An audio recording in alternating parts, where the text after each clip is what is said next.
नमस्कार और जय हिंद। आज हम बात करेंगे एक ऐसी जियोपॉलिटिकल सिचुएशन की जो पूरी दुनिया की पावर डायनामिक्स को रीशेप कर रही है। ईरान, इजराइल और अमेरिका, तीन बड़े प्लेयर्स, एक खतरनाक खेल। आज के एनालिसिस में हम समझेंगे कि ये कॉन्फ्लिक्ट आखिर किसी एक साइड की जीत से ज्यादा कुछ बड़ा क्यों बन रहा है। वॉशिंगटन में ट्रंप एडमिनिस्ट्रेशन ने ईरान के खिलाफ एक एग्रेसिव पोस्चर अडॉप्ट किया हुआ है, लेकिन सवाल ये है, क्या ये स्ट्रैटेजी ग्राउंड पर काम कर रही है? अमेरिका का मॉडल रहा है maximum pressure, sanctions, military presence और प्रॉक्सी सपोर्ट। लेकिन जब आप किसी नेशन को कॉर्नर करते हो तो वो नेगोशिएट नहीं करता, वो इनोवेट करता है। यही ईरान के साथ हो रहा है। एक और इंपॉर्टेंट एंगल, अमेरिका के अपने allies Spain, France, Britain publicly इस कॉन्फ्लिक्ट से डिस्टेंस बना रहे हैं। जब तुम्हारे अपने पार्टनर्स ही साथ नहीं हैं, तो कोएलिशन का कॉन्सेप्ट हॉलो हो जाता है। America's credibility as a global leader is being questioned not just by rivals, लेकिन अपने साथियों के बीच भी। ये समझना जरूरी है कि ईरान का रेजिस्टेंस स्पॉन्टेनियस नहीं है, ये डेलिब्रेट, प्री प्लान्ड और इंस्टीट्यूशनली बैक्ड है। खामेनेई ने एक डिसेंट्रलाइज्ड डिफेंस आर्किटेक्चर बनाया था, जिसमें लीडरशिप के खत्म होने के बाद भी सिस्टम इंडिपेंडेंटली ऑपरेट कर सके। Military units, missile stock piles, drone brigades, सब ऑटोनोमस तो नहीं, लेकिन काफी हद तक सेल्फ सफिशिएंट। ईरान का सबसे बड़ा पॉलिटिकल वेपन क्या है? वो ये प्रूव कर चुका है कि रेजीम चेंज बाहर से पॉसिबल नहीं है, चाहे कितनी भी मिलिट्री, इकोनॉमिक या डिप्लोमैटिक प्रेशर क्यों ना हो। ये मैसेज सिर्फ तेहरान के लिए नहीं, पूरी डेवलपिंग वर्ल्ड के लिए एक केस स्टडी बन गई है। इजराइल का फोकस सिर्फ ईरान नहीं है। एनालिस्ट्स बार बार पॉइंट आउट करते हैं कि लेबनान और सीरिया में इजराइल की एक्टिविटीज एक ब्रॉडर टेरिटोरियल एजेंडा की तरफ इंडिकेट करती हैं। नेतन्याहू गवर्नमेंट एक और प्रेशर फेस कर रही है, डोमेस्टिक पॉलिटिकल इंस्टेबिलिटी।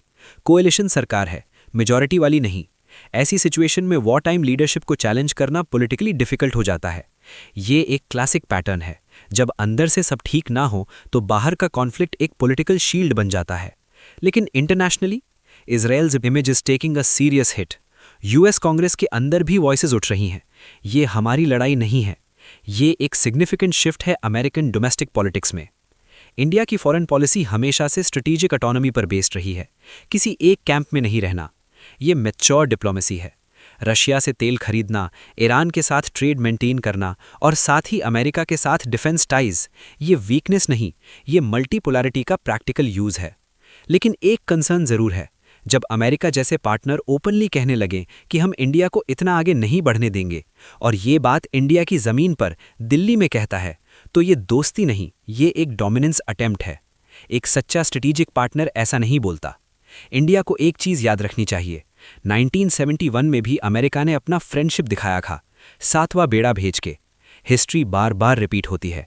साथ ही ह्यूमैनिटेरियन सिचुएशंस में, चाहे वो गाजा हो, चाहे कोई भी कॉन्फ्लिक्ट जोन हो, इंडिया की आवाज मॉरल क्लैरिटी से आनी चाहिए। वसुधैव कुटुंबकम सिर्फ एक स्लोगन नहीं, ये इंडिया का ग्लोबल ब्रांड वैल्यू है।